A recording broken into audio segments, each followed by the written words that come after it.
Monsieur le Président, Mesdames les ministres, Monsieur le Président de la Commission de la Défense nationale, Madame et Messieurs les rapporteurs, mes chers collègues, je tiens à démarrer mon propos pour vous remercier, Mesdames les ministres, d'avoir tenu vos engagements.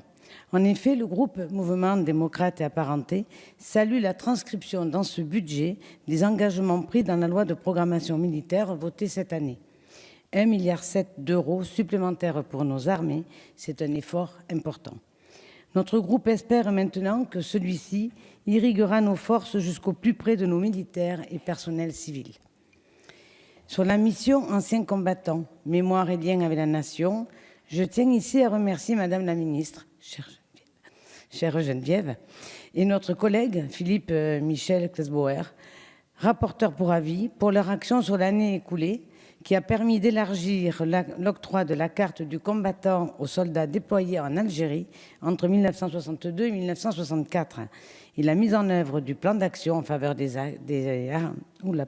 harkis, mobilisant près de 10 millions d'euros. L'autre sujet sur lequel je voudrais insister porte sur la mixité et l'égalité hommes-femmes dans le secteur de la défense nationale.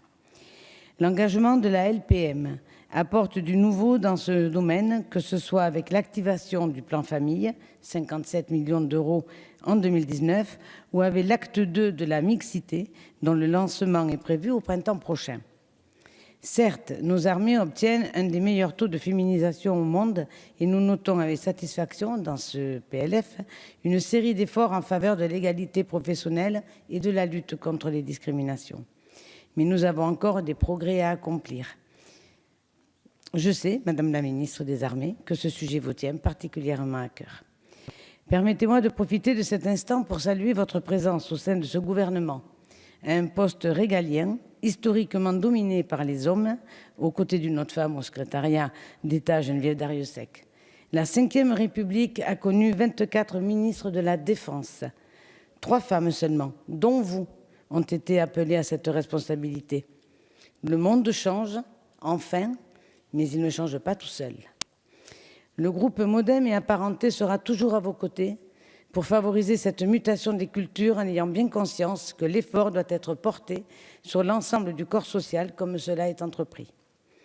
Parmi les avancées en faveur de l'égalité hommes-femmes et de la mixité, citons par exemple l'article 12 de la LPM qui corrige d'anciens déséquilibres chez les bénéficiaires d'un congé destiné à élever un enfant.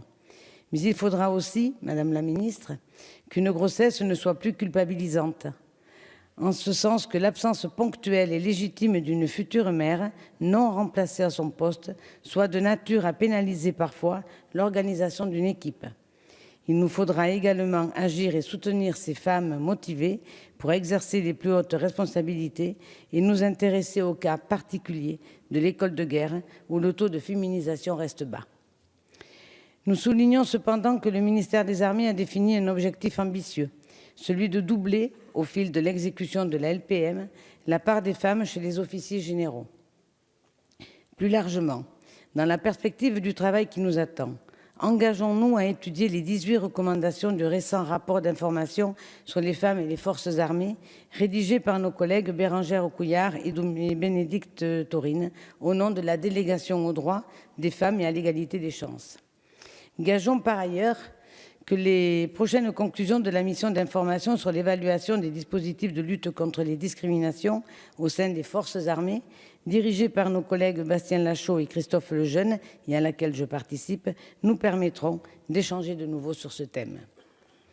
Dans un contexte aux multiples enjeux, nous vous renouvelons notre soutien dans un état d'esprit ouvert, constructif. Nous partageons l'objectif de répondre pas à pas avec efficacité à l'évolution des besoins de nos forces armées. L'an 1 de cette LPM, estampillée à hauteur d'hommes et de femmes, pourrions-nous rajouter, le confirme déjà sans ambiguïté dans sa première application budgétaire. Pour toutes ces raisons, le groupe Modem et Apparenté votera les crédits des missions défense et anciens combattants. Je vous remercie.